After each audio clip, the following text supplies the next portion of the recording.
El sistema piñón-cremallera es un mecanismo utilizado en coches conformado por un piñón, el cual es un engranaje conformado por dientes, y también consta de una cremallera, que es una barra rígida dentada de una transmisión con diámetro primitivo infinito. Cuando el piñón gira hacia el lado derecho, la cremallera se va a mover hacia el lado izquierdo, y viceversa. El ángulo que permite que el vehículo cambie de dirección tiene que ser distinto entre la llanta derecha e izquierda para poder dar una vuelta efectiva. En otros casos, cuando las llantas están en ángulos paralelos, el vehículo irá en línea recta. Este sistema transforma el movimiento circular del piñón en movimiento circular continuo que se desenvuelve en la cremallera y es reversible. Está conectado al volante mediante un tubo y al girar, el piñón se desplaza sobre la cremallera, permitiendo que las ruedas cambien de dirección.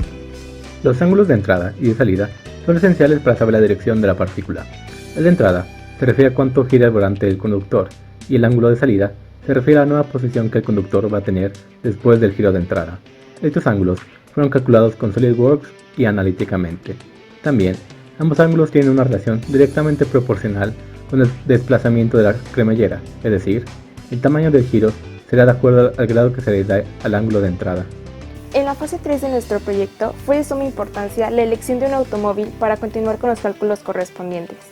Elegimos un automóvil Volkswagen modelo Jetta GLI año 2019, que de acuerdo a su ficha técnica oficial, su peso neto consta de 1.373 kilogramos.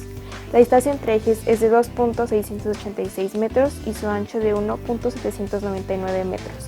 Según las pruebas realizadas, el tiempo que recorre de 0 a 100 kilómetros son 10.3 segundos y mediante la fórmula de aceleración se obtuvo 2.69 metros sobre segundo al cuadrado. Se comenzó calculando la fuerza del viento, donde datos como la velocidad, el coeficiente de resistencia y la superficie frontal fueron investigados de acuerdo al modelo elegido. A continuación se presenta el resultado obtenido. Para la fuerza del motor utilizamos la masa de aceleración como se muestra en el procedimiento en pantalla. Cabe recordar que estos datos se obtuvieron mediante la ficha técnica y la investigación de pruebas. El planteamiento de nuestra ecuación de la aceleración del automóvil está dada por el principio de sumatoria de fuerzas, que es igual a la masa por la aceleración, donde tenemos la diferencia de nuestras fuerzas, tanto del motor como del viento, igualadas a la masa por la aceleración. Es importante mencionar que para la ecuación de la velocidad, a partir de la ecuación de la aceleración, solamente se debe de integrar nuestra ecuación de aceleración para obtener nuestra velocidad y de igual manera, para obtener nuestra posición, integrar la ecuación de velocidad. Este cambio se da por el sistema de Ackermann, que tiene situado un eje de giro que pasa por el eje posterior y delantero, de tal modo que las ruedas posteriores tienen el mismo eje de giro y requieren cierta medida, mientras que las ruedas directrices toman ángulos diferentes para adaptarse mejor a la circunferencia por la que van.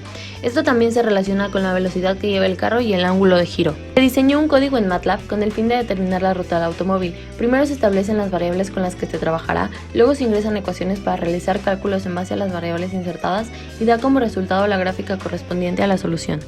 El método numérico es nuestra función principal del programa, es decir, es el que verificará las líneas rectas y curvas dependiendo del número de iteraciones, delta de tiempo y del ciclo que lo controla. Comenzamos el código limpiando las variables y las partes de comandos. Después hacemos un par de cálculos esenciales y proporcionamos los datos del coche que son necesarios para calcular las fuerzas.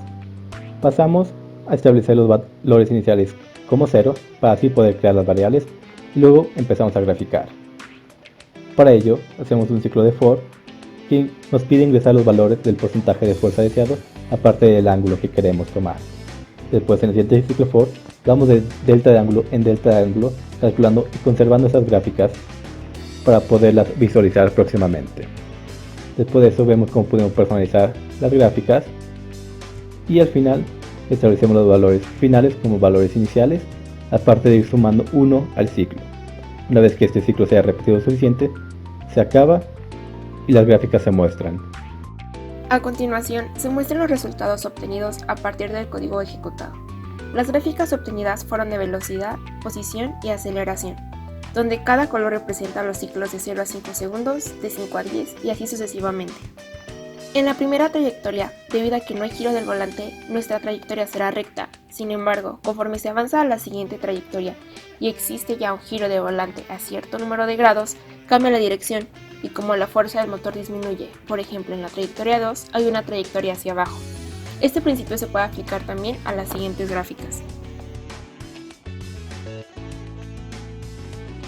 Mediante las gráficas obtenidas de la trayectoria, se puede definir la dirección del auto cuando está en movimiento, permitiendo obtener la trayectoria de cualquier partícula y las características de sí misma. El uso y el conocimiento del software MATLAB como herramienta de graficación ha permitido contribuir en la resolución del proyecto, cumpliendo así con el objetivo del reto, que es analizar el sistema de piñón-cremallera utilizando un modelo matemático, en este caso Euler, describiendo de esta manera su movimiento.